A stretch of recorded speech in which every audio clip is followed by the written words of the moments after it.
आज मैं आप सबके सामने कहकर जाता हूं, सीए इस देश का कानून है, इसको कोई रोक नहीं सकता, सबको नागरिकता मिलने वाली है।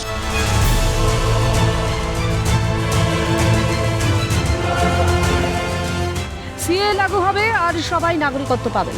গত বছরের শেষে বঙ্গ সফরে এসে এমনই দাবি করেছিলেন স্বরাষ্ট্রমন্ত্রী অমিত শাহ। বছর ঘুরে লোকসভা ভোট, সিএ নিয়ে সরগরম বঙ্গ রাজনীতি। বৃহস্পতিবার নারী দিবসের প্রাক্কালে এই ইস্যুতে কেন্দ্রের শাসক দলকে কটাক্ষ করলেন মুখ্যমন্ত্রী মমতা বন্দ্যোপাধ্যায়। জরিনা ক্রসিং এর সমাবেশ থেকে তিনি বলেন, নির্বাচনের আগে বলবে ক্যা ক্যা হবে, ইলেকশনের আগে বলবে ক্যা ক্যা হবে, আর তারপরে চুপির ভাব। দেখেছেন আধার কার্ড কাটতে শুরু করেছিল, আমরা রুখে দাঁড়িয়েছিলাম। এনআরসি শুরু করেছিল, আমরা রুখে দাঁড়িয়েছিলাম। মনে রাখবেন, আমরা এখানে আধার কার্ডও কাটতে দেবো না, এনআরসিও করতে দেবো না। যদিও মুখ্যমন্ত্রীর এহেন মন্তব্যের বিরুদ্ধে পাল্টা সুর চড়িয়েছে বিজেপি। সিএ কার্যকর হবেই দাবি বিজেপি রাজ্য সভাপতি সুকান্ত মজুমদারের। গৃহমন্ত্রী অমিত শাহজি দিল্লিতে তো বলেছেন যে সিএ হবে এবং খুব ভালো সময়ে হচ্ছে, কারণ অলরেডি সেন্ট্রাল ফোর্সেস বিভিন্ন জায়গায় পৌঁছে গেছে।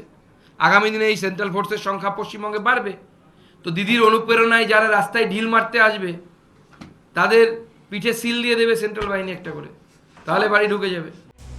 সিএ নিয়ে আমার ভবিষ্যৎবাণী মিলে গিয়েছে, দাবি প্রদেশ কংগ্রেস সভাপতি অধীর রঞ্জন চৌধুরীর। আমি আগেই বলেছি, 5 বছর আগে সিএ হয়ে গেছে। যখন মোদি পশ্চিমবঙ্গে এলো তখন বললো যে আপনারাই বললেন যে সিএ নিয়ে বলছে না, বলে ওটা অমিত শাহ জন্য রাখা আছে, ওটা অমিত শাহ বলবে। দেখুন আমার কথা মিলেছে কিনা। সেদিন বলেছিলাম এ কথা অমিত শাহ বলবে, আজ দেখুন অমিত শাহ বলছে। আমি যা ফোরকাস্ট করেছিলাম মিলে গেছে।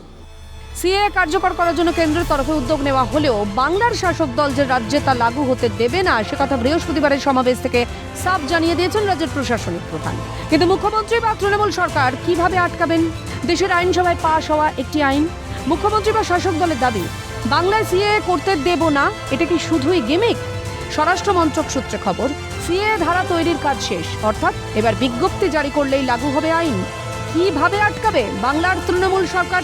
এই প্রশ্নই তুলছে ওয়াকিবহাল মহল। ক্যালকাটা নিউজ।